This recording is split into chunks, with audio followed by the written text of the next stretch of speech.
Hello, everyone. This is James from Tribal Nation. Um, it's been a while, and um, me and my family have had some health issues. So, sorry about the long delay, but I wanted to talk to everybody about Flesh and Blood, um, of course, the state of magic, and um, just collectibles in general. But mostly, I'd like to touch on Flesh and Blood because I haven't put out a video since it became as big as it did. So, um, but I also want to show that I have been doing a little collecting um, myself, and I'll kind of take you around and show you some of the things that I've been purchasing. Um, and also, I would like to, now this is only part of what I have, what I'm going to show you on camera. Um, I'm not going to take the time to let you all bore you to death with all the cases and cases of things. But I would like to show you all a little bit. So um, I'm going to show you some of it, and then I'll get back with you and we'll go over the magic and the flesh and blood, and I'll be right back. Hello, everyone. All right, we're back. This is what I've been doing here recently. Doing a little collecting, and picked up a display of starter kits, and just doing some brawl decks and random collecting. A little bit of Pokemon, some nice sealed theme decks, from core sets to guild packs to saviors, just future sight, just all kinds. I also went ahead and picked up some shadows, and let's see, what do we got here? On the Edge. Looks like there's 4 different sets, and also picked up a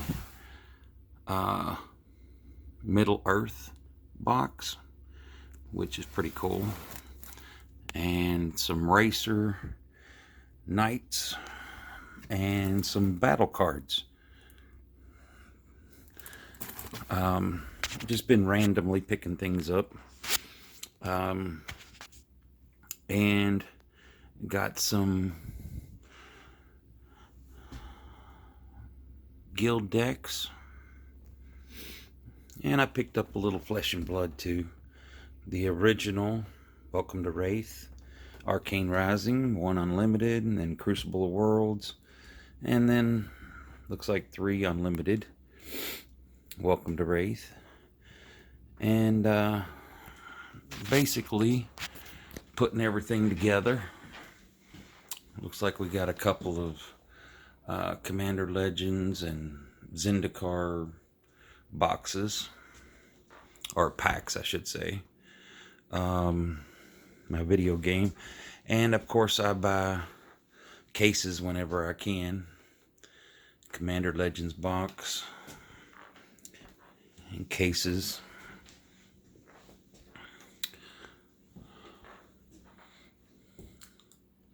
So there's my old binders. They're full of cards, which I enjoy looking at. A lot of different master sets. Betrayers of Kamigawa box. And as you can see, Dissension, Darksteel, Apocalypse, Invasion, Guild Pack, Horizon, Scourge, and Masters. Of course, I got most all the Masters, Double Masters, Ultimate, Masters 25, and I'm just now starting to get into the collector's boxes. I'm a little bit late on that. I got the Zendikar Rising because it has the, what is it? Not Fetch Land. Yeah, it is Fetch Lands. So, or Expeditions, that's what it is. Attic and Restored. You can just see for yourself the boxes.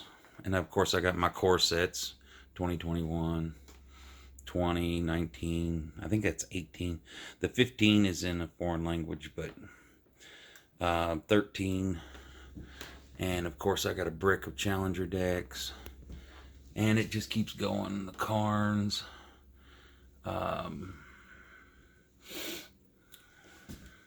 So, and of course, I've got the mystery boxes. And I have all of the commander decks. And I also have unopened cases of commander decks. And I've got cases of Flesh and Blood.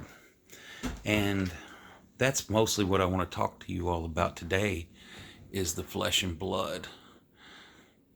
It's just going absolutely crazy. I'll be right back and we'll talk about that.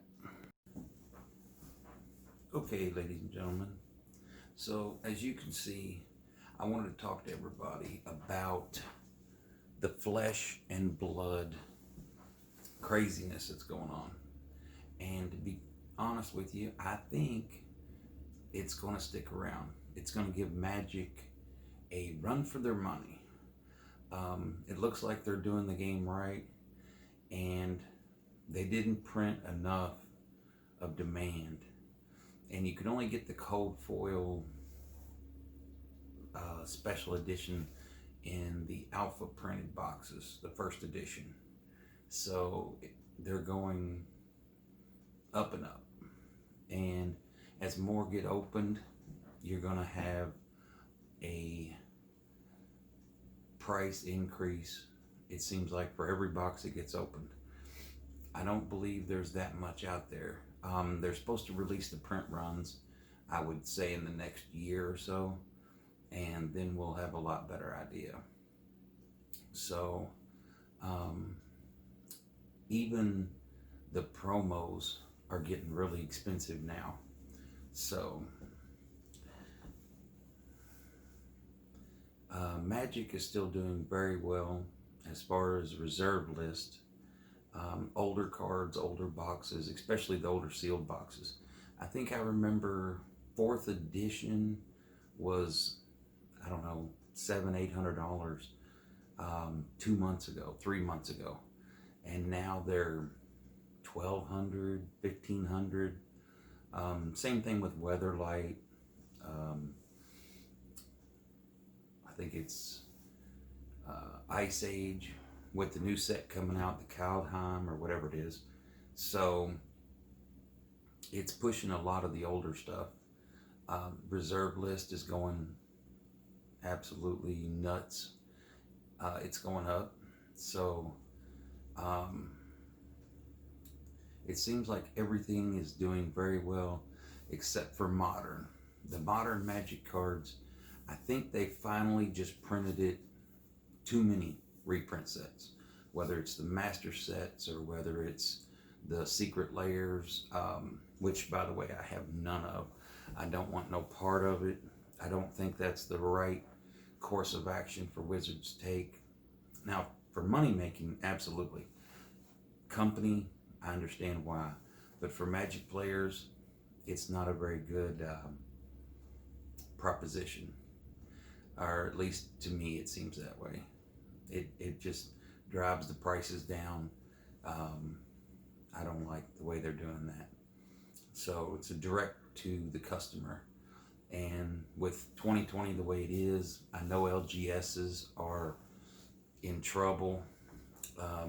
You can't really go and play Magic anymore. Most people are having to play at home or with friends. And to directly go straight to the customer, I understand it as far as the company goes, but you just don't want to do that. You're hurting your supply chain, whether it's distributors, LGSs. I know they're going supposedly straight to Amazon. It's just all I don't like the setup. Maybe I'm old school, but that's the way I feel about Secret Layers. So I'm not going to support it personally. I'm not going to. I'm not going to sit there in front of my computer and only have 24 hours to order this or I miss out. Um, and I've also learned a couple things this year. One, um, I found doing the opposite of what everybody else is doing seems to pay off in the long run. Maybe not the short term, but the long run. Whether it's magic, real estate, um, whatever it is. The real estate crash in 2008, multi-millionaires were made purchasing real estate at that time. Same thing with magic. Right now, I believe that they've oversaturated the market with modern cards. So um, there's a downward push on the prices. So to be honest with you, if you want to play modern and you enjoy it, or even Pioneer, now's the time to purchase those while they're as low. I believe they're going to come back up because I think they're going to eventually go away from these master sets, and I think they're going to eventually stop reprinting and start focusing on different things. And I think they'll come back. And you don't want to buy your modern staples after they've already started to come back up. I think now would be the time to get them, and especially the boxes. If there's, for example, War of the Spark. War of the Spark is the last box produced, I believe, that didn't have a collector's box, if I'm not mistaken. So I think that's a split. That's an error. Whether it's the bronze era or the golden era or whatever era, but I think that's the mark. So War of the Spark boxes and back, if you can get those under $100 at least, I would buy all that you can afford to buy. Going forward, we don't know yet. It hasn't been enough time to get the data in. Whether it is everybody going to go for collector boxes, or everybody is draft boxes? Are they done?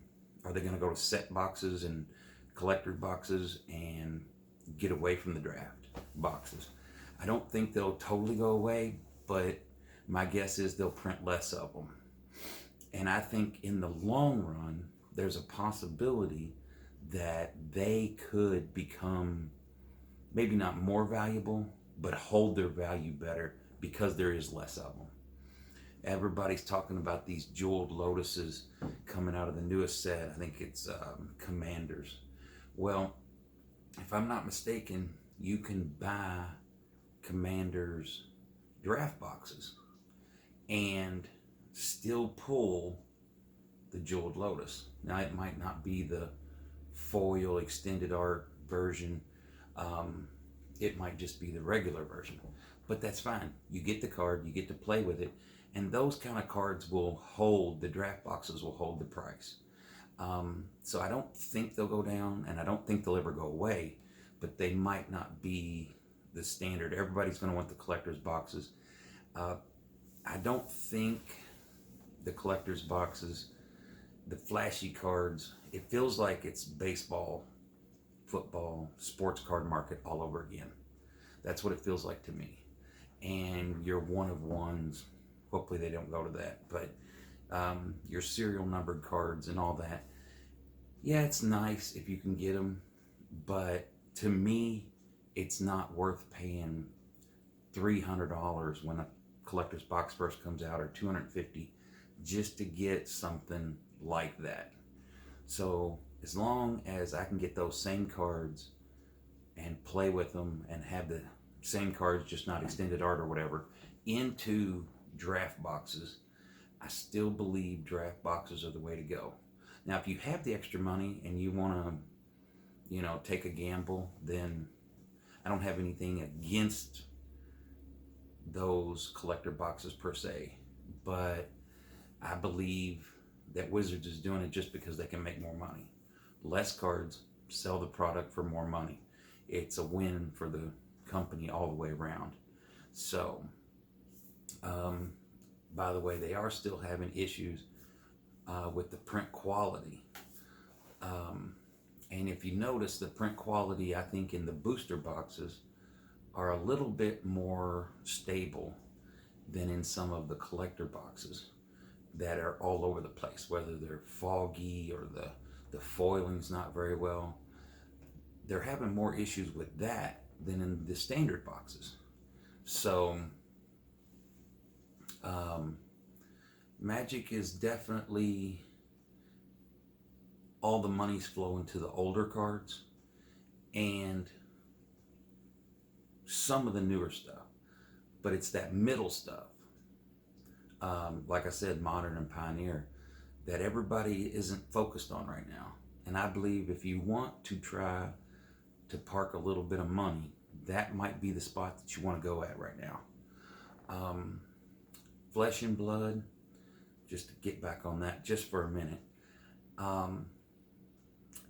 I hate to say it, but I still believe that the original Alpha boxes, Return to Wraith, are a good deal even at $2,000.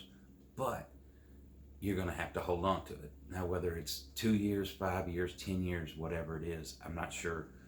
But I believe as long as they don't mess up, as far as the company, as long as the company don't overprint or go under or do what Force of Will did, I believe it's still a good deal at $2,000.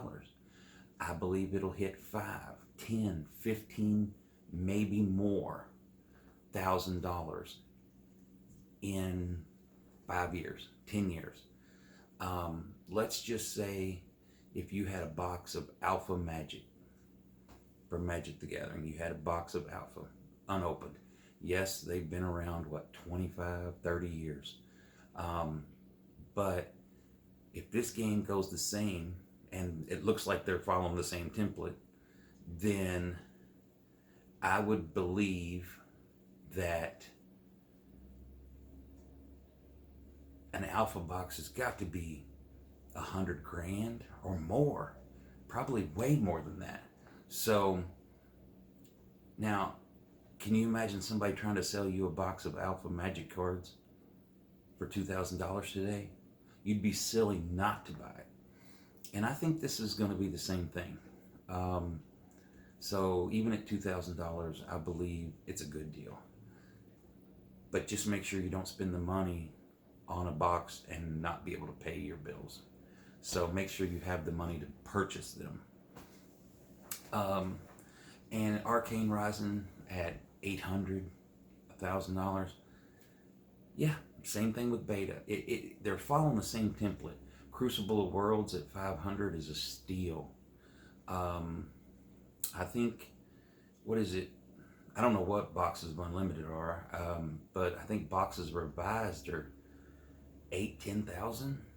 So, and so that's really kind of like 4th edition, sort of, which is the new set coming out in 2 or 3 months for Flesh and Blood. So I personally believe that, depending on what you can afford, there's no reason not to buy it right now. And if you do just want to play the game, they did make Unlimited, which is, hold on, I'll show you. The Unlimited boxes, this is Arcane Rising, and it has the red stripe. It says Unlimited right on it, so it's not hard to miss. And these are around, I think, 90, 100, something like that a box. And you can open them, play the game, enjoy the game, and still have all the fun. So I'm thinking that the company so far is doing it right. They're making the investors happy, the collectors happy. They're making the people happy that don't have a lot of money, that just want to play the game and have fun. They're doing everything so far correct. or at least I feel that they're doing it that way. Um, Now, I will tell you this, I'm purely speaking for me. This is entertainment. I do not advise or tell anybody to do with their money. This is purely for entertainment purposes. If you had, you know, the inkling and the money, then let's just put it this way: I'm doing it with my money. So, but it's purely an entertainment channel. I don't want anybody, getting all bent out of shape, saying he told me to do this or that. So, let's see, what else is there? The new set of Flesh and Blood's coming out in a couple months. The new set of Magic's coming out, I think, January 21st, something like that. It is Kaldheim. It's more of a Norse god, I think, snow-covered stuff, Vikings, I think, things like that, which looks exciting. I'm looking forward to it. I think the spoilers are already out, and I will talk to you all later. I think I'm going to wrap it up for today, and I will be putting out more content. Like I said, sorry that I've been slacking. I had some issues, so just letting you know that I will be putting out more content. Don't forget to subscribe and hit the like button. It really would help. Thank you very much, and I'll talk to you later.